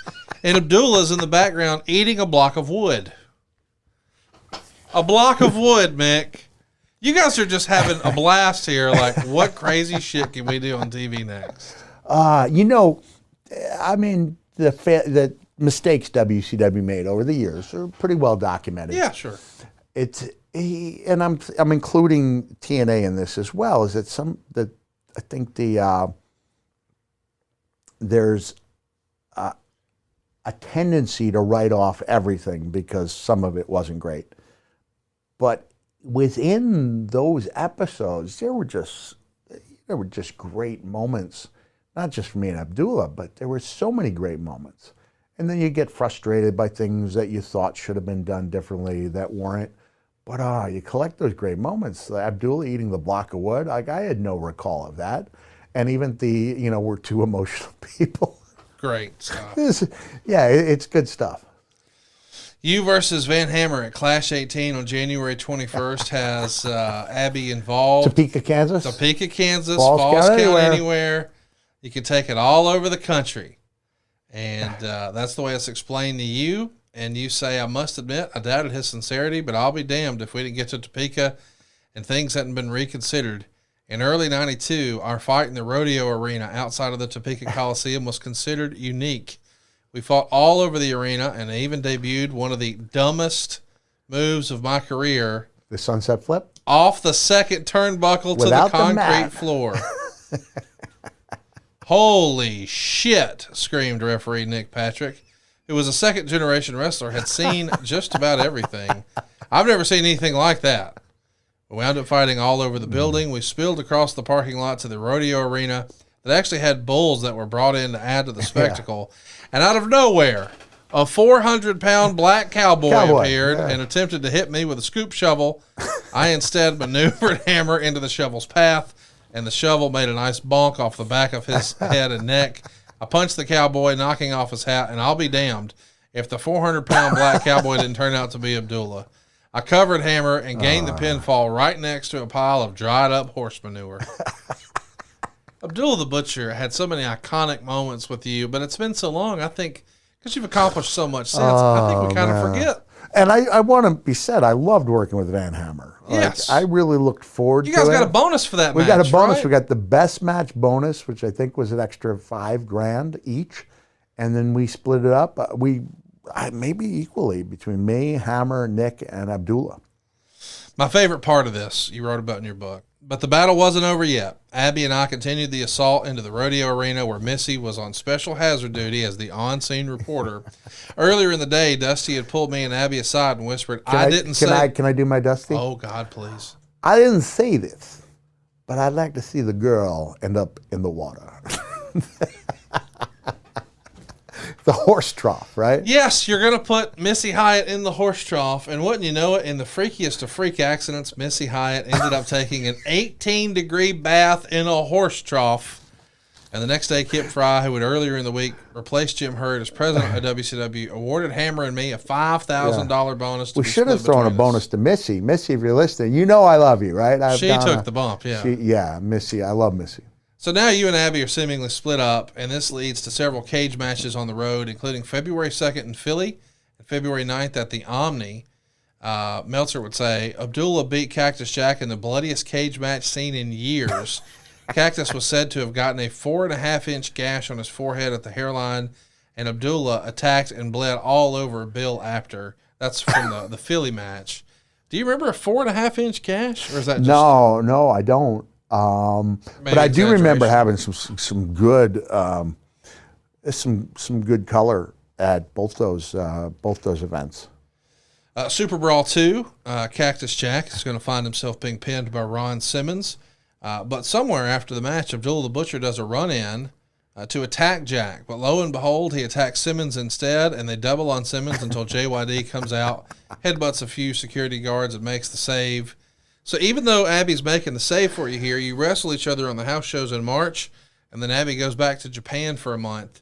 Does any of this make sense where we're friends, we're not, or is it just crazy because your characters we are loved crazy? it. I mean, I think, we friends and enemies. It seemed to make sense, and it was a wonderful pairing up until Abdullah, he was asked to put over Dustin in the Omni. And, on June 7th. June 7th, my birthday.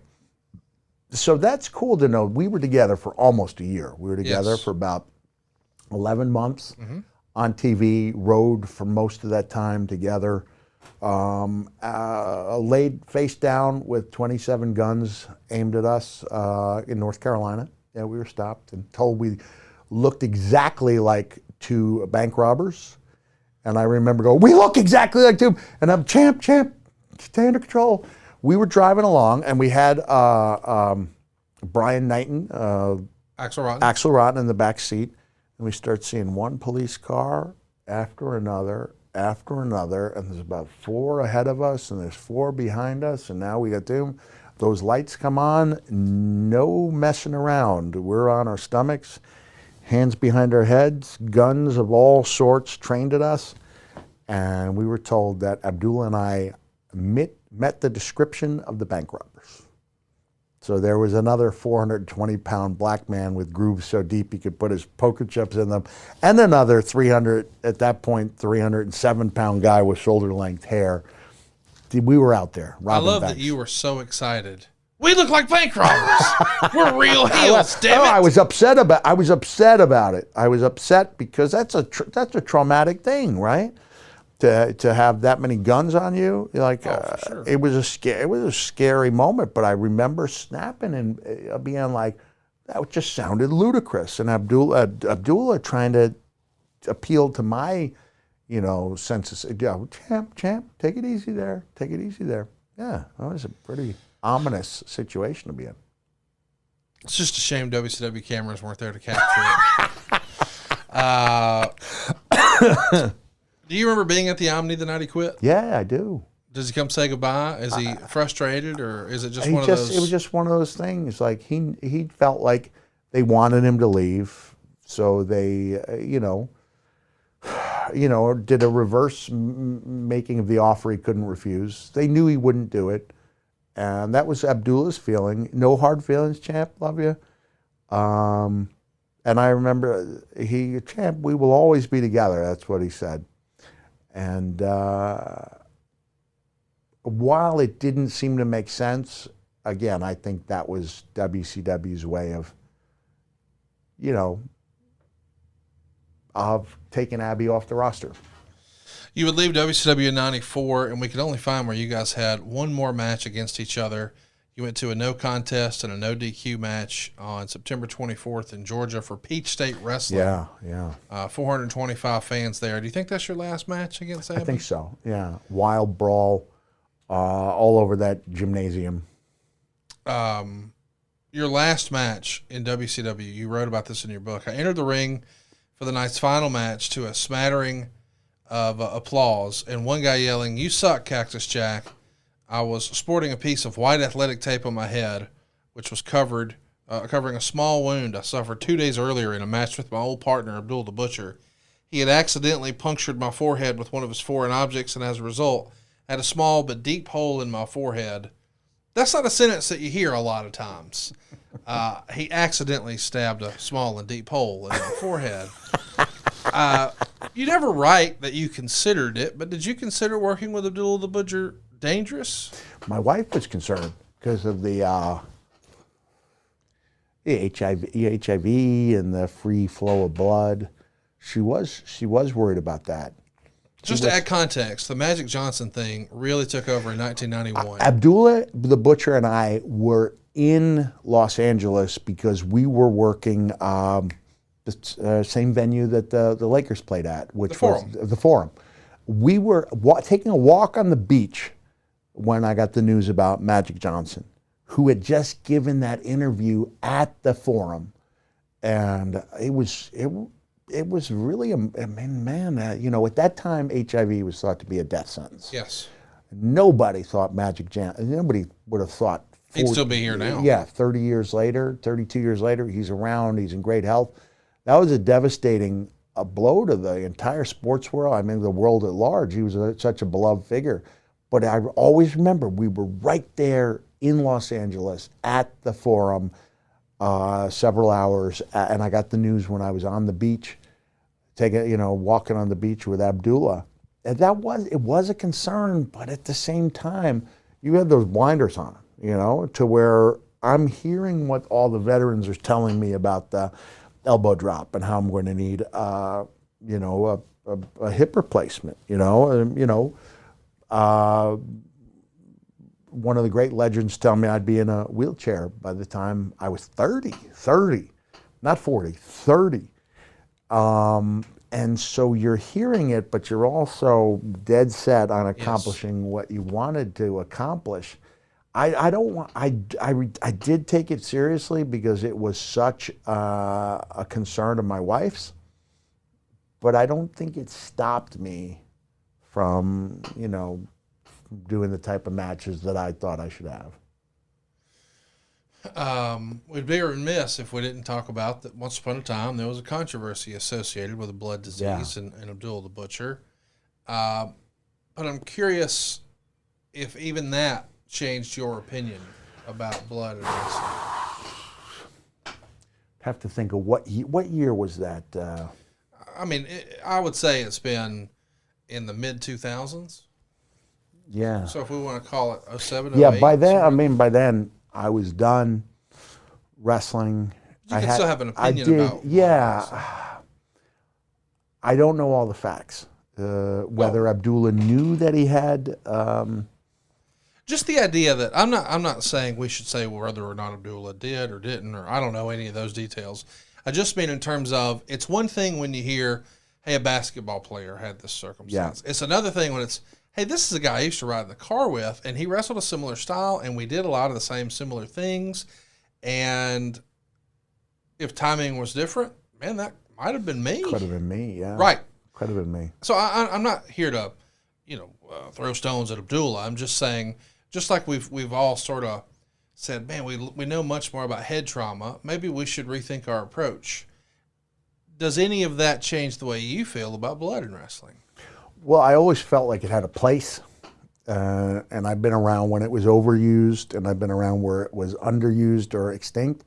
I was pretty good with the amount of blood when I was in WWE because of all the big matches, up until I had my comeback matches where the blood was more frequent.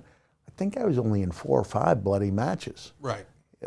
In my 4 years in WWE. Less is more. Less is more. So that when Steve and Brett had their legendary match, it really meant something because it wasn't overdone. I talked about in my Have a Nice Day book about the agreement I had with the promoter, Joel Goodhart, that I would do the barbed wire match with Eddie Gilbert, but only if I was the first person to bleed on that card, and I wanted his assurance that there wouldn't be a overusage of it. And little did I know there was a last blood battle royal where literally everyone 19 guys are bleeding, and then you go out there and try to make it meaningful in your match.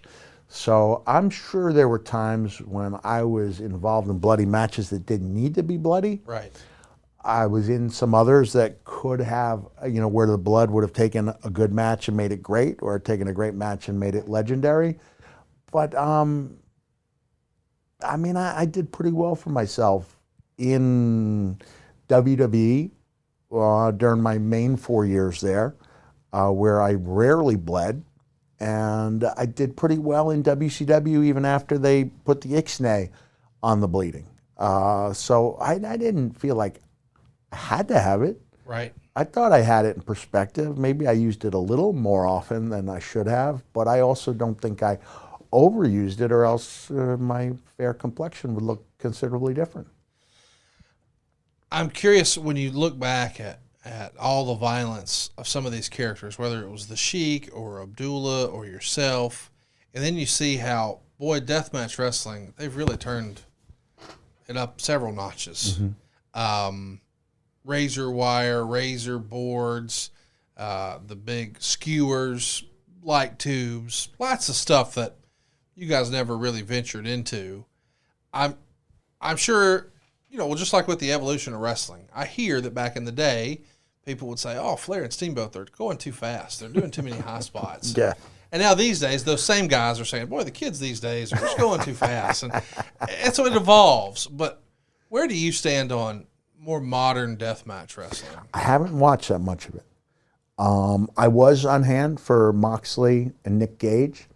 And in the interest of full disclosure, I did get a Nick Gage cameo video from my kids.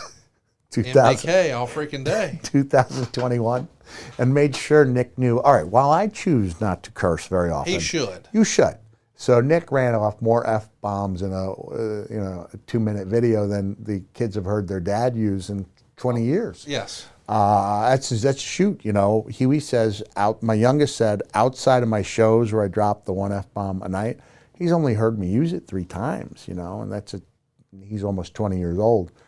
So I do believe in the same way the F-bombs are used occasionally as a strong action verb in the Foley bedroom, that makes it more magical, that we have to, the same thing when it comes to blood. You want to make it impactful.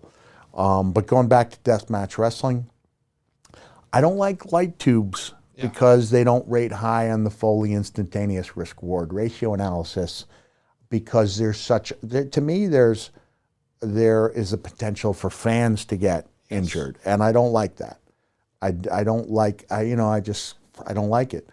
It's unpredictable. It's unpredictable, and I saw what it did to Undertaker as far as when we used light tubes in 1996 in the Boiler Room Brawl. That it got in and gave him a horrible infection. Conceivably, if he didn't have better medical attention, it could have really been a bad mark on his career or the end of his career. So I think Nick Gage had to be resuscitated. He bled out. He had to be brought back from the dead. So I think everybody has to watch out. I do believe these are consenting adults. It's not something that kids should be doing or emulating. It does feel like that's calmed down a lot, though. It feels like the crazy backyard wrestling stuff where kids were doing this in their backyard. It feels like that has sort of phased out. It does. And now when kids are doing stuff, I think by and large, people are, they see that it's enough fun to do without those things. And that some of the things that got the biggest pops when I was doing the wild matches are the easiest and least likely to lead to real injuries. I took an issue when my own home paper tore me apart for the violence I used, including salad tongs to the genitalia.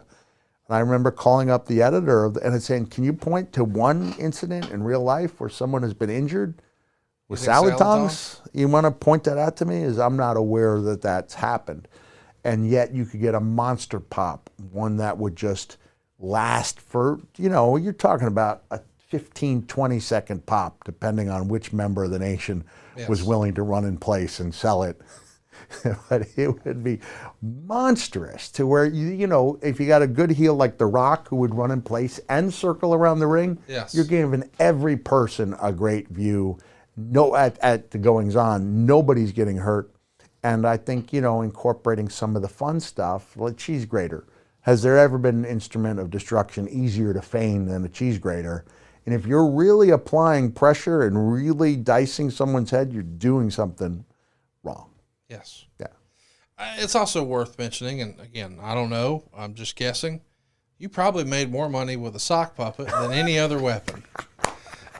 So it's not necessary, but, as you said, it's consenting adults, and if that's what they want to do, and there's clearly a market for it. But there was. When I went to Japan, I was part of a very small promotion, and there was a subculture that liked those matches. Yes. Now, on any given night, you'd see good technical wrestling, you'd see a lucha match, but it was almost always capped off by something wild. And that's what I enjoyed about the show I went to with Moxley and Nick, is that no one did a death match other than that finale.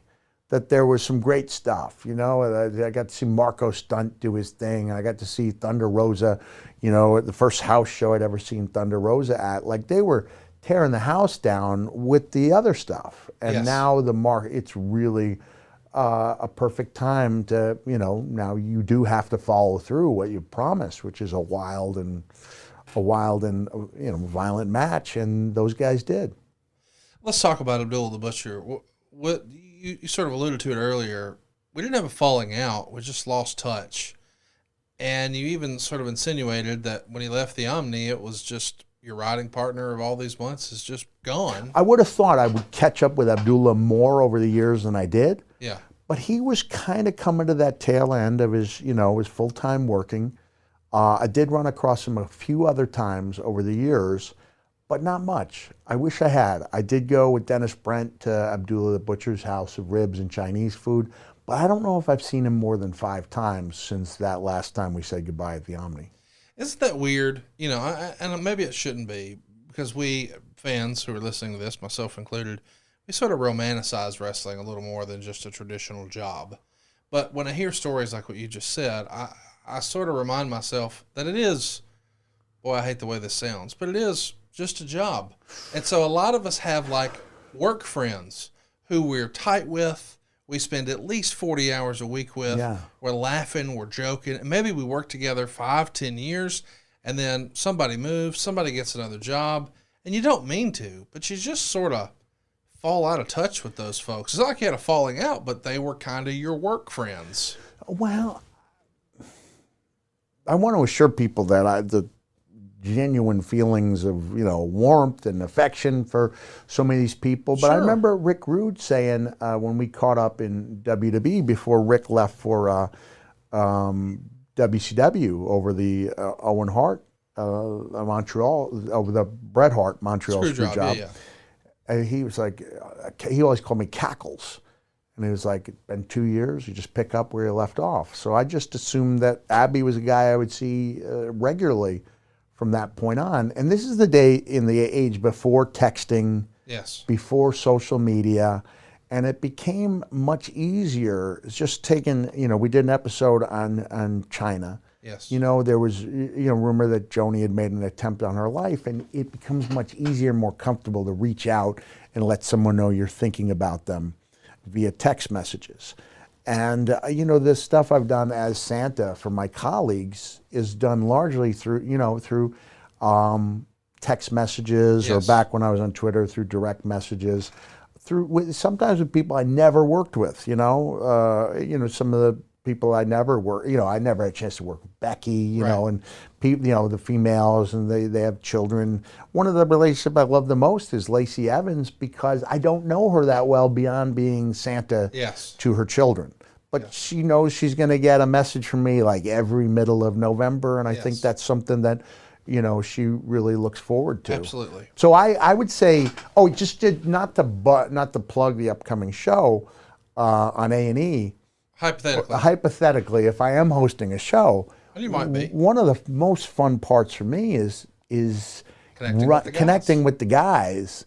And all of these are real friendships, whether I have seen these guys or men or women in the last 10 years. You just pick up where you left off, yes, and you genuinely like these people and appreciate what they brought into your life. But there is a little sense of sadness that it's not always more than that. Right. So part of the reason that we talked about in the last episode is that the stuff I've done with Rock in the last 3 years as Santa for his children has really solidified what was already, it's taken what was already a great friendship and teaming and made it something even more special. Deeper. So that I had no idea back in the days when I wondered if Rock appreciated me, that I'd be in my hotel room fighting back tears as I see my depiction on the Young Rock show. It's amazing. So I think they are real, and there's something to be said. There's something to be said for entering someone's life for a relatively short time, yes, and having an impact. And hopefully creating not only memories for the fans, but moments that those people will not forget. And I'd like to think, and I think we've even talked about on the show, I'd like to think that my lasting impression is that I was good to people around me. You were. That hopefully is what people remember. What did you think of Mick Foley as a wrestler? I got to be honest, I don't think his stuff holds up. I don't think his stuff holds up over time. What do you think about him as a person? Oh, he was nice to everybody. That's far more important to me than where I stand on the depth chart of greatest WWE superstars of all time. Hey guys, I'm pumped to brag about a brand new sponsor here on the program, and is a personal friend of mine for many, many years. I'm talking to you about Camper Max, specializing in max discounted pricing on travel trailers and fifth wheel RVs that can be delivered anywhere in the lower 48. That's right, from your office, your cell phone, or your couch. Click or call and find out how easy it is to start enjoying that RVing lifestyle. Now, how easy is it? Well, the Camper Max discount will fit any budget, offering easy financing with extended terms. It's just too easy thanks to my pal, Rod Wagner. I've been personal friends with Rod for a long, long time, and he is now opening up to the entire lower 48. So if you're here in the United States and you're thinking about buying a travel trailer, you're thinking about buying a fifth wheel RV, or maybe you're thinking of selling yours, visit my buddy Rod at campermax.com. That's CAMPERMAXX.com, campermax.com. That's Max with 2 X's. Or give him a call, 256-320-7033. Either way, let the folks at Camper Max know that Conrad sent you, and they're going to give you that friend of a friend hookup that I've enjoyed for so many years. Camper Max is the home of the Max discount. That's campermax.com, campermaxx.com. By the way, if you're looking to purchase a motorhome, hang in there. My buddy Rod is working on that now. It's all going down at campermax.com. Let's get out there. Let's enjoy 2023. This could be one heck of a new year, thanks to campermax.com or 256-320-7033, and let them know that Conrad sent you. Yeah. Well, we're finishing up talking about Abdullah the Butcher. What do you think his legacy will be in wrestling? He made everyone money. Yes. Everyone. He did when. Look, the thing with blood disease, I don't know much about it. That's a sad chapter. Yeah, we hope he's okay. In that book, but it's not the only chapter. That's right. And he's a guy that brought out the best in a lot of people, made a lot of people and company monies, and brother, some of the best ribs you'll ever taste. We got a ton of fun questions. Let's hit a few here as we wind this one up. Umar wants to know, should Abdullah come to the WWF in '98 for a short program with Mankind? I would have loved it. I talked about this goes back to, I would have loved to have seen him get that moment at the Rumble, but it would have been a fun program to work with Mankind. Sega Genesis says, what do wrestlers do to not have Abdullah forehead scars?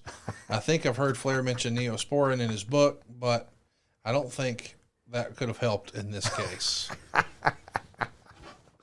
Well, I don't want to get into the logistics, but in order to essentially, Abdullah got color in front of everybody. Yes. And you never saw it because he was so lightning quick and it looked like a natural motion. Man,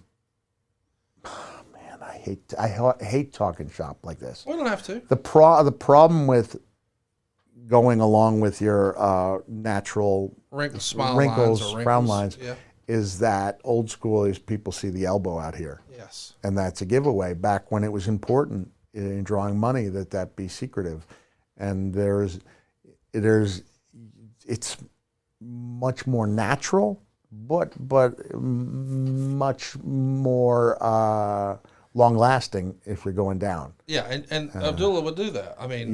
Fast. Repeatedly. Fast. So that he might have 20 lacerations. Yes. That you never even saw coming. From one match. All the time I worked with Terry Funk, I never once saw him do it because he was so lightning quick. Yes. And that's like, I looked at, for example, when I saw the movie with Mickey Rourke, I love the movie, but even you can love something and find fault with it. And I thought, hold on a second, Mickey Rourke, this character would have been super hot in the early 80s.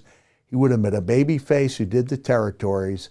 He had the bleach blonde hair. The blood would have looked great on him. He probably would have done it hundreds of times.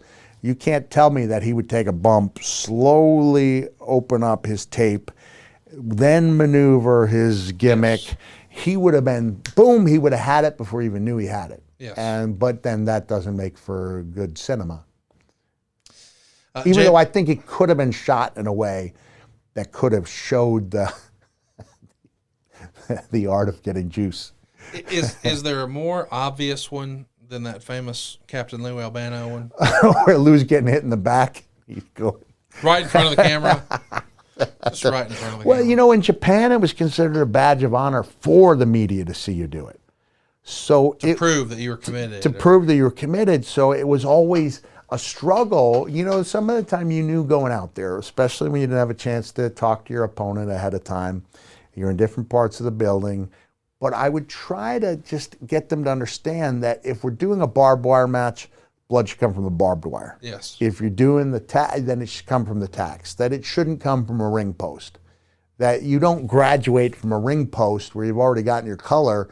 There's really not much of a threat to the barbed wire, which is there to break your skin if you've already done that. So there were times when you knew you weren't creating art, you're just trying to get through it and give people a decent show. Like, you got to keep your expectations fairly muted in those situations. Jamie wants to know, how do you think Abdullah would fare in modern wrestling? Was his style a little too raw for today's wrestling world? Well, it depends on how many changes would be made to accommodate the different era. If he was made to work like everyone else, he wouldn't get over. If they understood, if promotion, whatever promotion was using him, understood they had a unique attraction, I'd like to think that there is still a spot for a guy who can come in and get that instant heat. I think there is. Scott wants to know, what's the most athletic thing you ever saw Abdullah do? Well, Abdullah would take monkey flips on a nightly basis. And I remember when I did, I wore a neoprene brace, not a brace, a wrap around my ribs for several months in WCW, because I'd cracked my ribs working with Jumbo Tsuruta in Japan. So I even went from wearing a flat jacket because, cracked ribs are broken ribs, and they're hard to heal when you're doing the type of stuff that I was. And so at the time, we didn't realize the science was that the neoprene is going to squeeze you and not allow you to take deep breaths, which, creates this, danger of pneumonia. Yes. Because it's kind of fragile science to say we're going to squeeze it so that those ribs push together and heal. Like, I don't know if there was any more healing that went on because of that stupid neoprene wrap that I used for 4 or 5 months. But anyway, when I was working with Abdullah, I remember trying to give him the monkey flip, and my ribs, the pain altered the trajectory, and it was a big botch. And we got the laughter, which you didn't want when you're doing a blood feud. And then we got him back. But that was probably the most athletic thing. He would take a monkey flip, and a good monkey flip, on most of the house shows. What a sight, too, for a man. Yeah, it was a heck of a thing. Next week, we're going to be talking about a loser leaves town match, Cactus Jack returning, Dennis Knight being a Mankind impersonator, and maybe my favorite match you ever had, your incredible match at Madison Square Garden against Triple H. It's Royal Rumble season. We're talking Royal Rumble 2000 talking next Mr. week. January. Mr. January. And by the way, you can celebrate Mr. January right now at foleyIsPodshirts.com. We've got a ton of new swag and merch over there. We got tumblers, posters, a new fanny pack with the Hardcore Legend on the front. And yes, there's even an extender, so all the big boys can rock it too. Maybe my favorite shirt, the King of the Deathmatch tee, the classic Commissioner tee, close for second. Mr. In Your House, and of course, who could forget Mr. January? And it is January, so just like we did last week, let's celebrate with another clip here. Yeah, that's right. Mr. January, available now at foleyIsPodshirts.com. Conrad, if I may, January, one of the weakest months of the year on Cameo. Yep. And if you go and you you go to cameo.com/Mick Foley, and you see that highly responsive, which I get the printout, the analytics says average time, 24 hours. Wow. My time, 2 hours. 2 hours? That's the average. That's the average turnaround time. And so I'm really proud of the fact that I return that stuff quick and with care and quality. And so if you are somebody is celebrating a birthday, or if you want to get in early on Valentine's Day, I'll get those things back to you in a hurry. Let me recommend this too. If you're like me and you're listening to this, you probably watched the Royal Rumble with a bunch of your wrestling friends. Wouldn't it be cool if before you started the pay-per-view, you had a cameo calling out all your buddies from, I don't know, maybe more than one Face of Foley on the 25th anniversary? Come on now. Oh, wow. Could you imagine that? It's perfect for a Royal Rumble party. It is. Perfect. What's that address again? It is cameo.com/Mick Foley, where I keep it real. Real Mick Foley on Instagram, Facebook, and the Twitter account that I pulled, but we may bring back again for Foley Is Pod. I appreciate that. We may do that. Those are real. I keep it real. But on Cameo, it's cameo.com/Mick Foley, and I will create something that I think will exceed your expectations. Just in time for the Royal Rumble. And again, that's definitely not an ad. It's just a public service announcement. Yes. Because if you're going to be watching the Rumble with your buddies, who better than to surprise them? Who better to do a run-in than not one, not two, but maybe all three faces? I can do it. Yeah, I can do it. Yeah. Cameo.com/Mick Foley. We'll be back next week talking more Royal Rumble as we get in our Wayback Machine to 2000.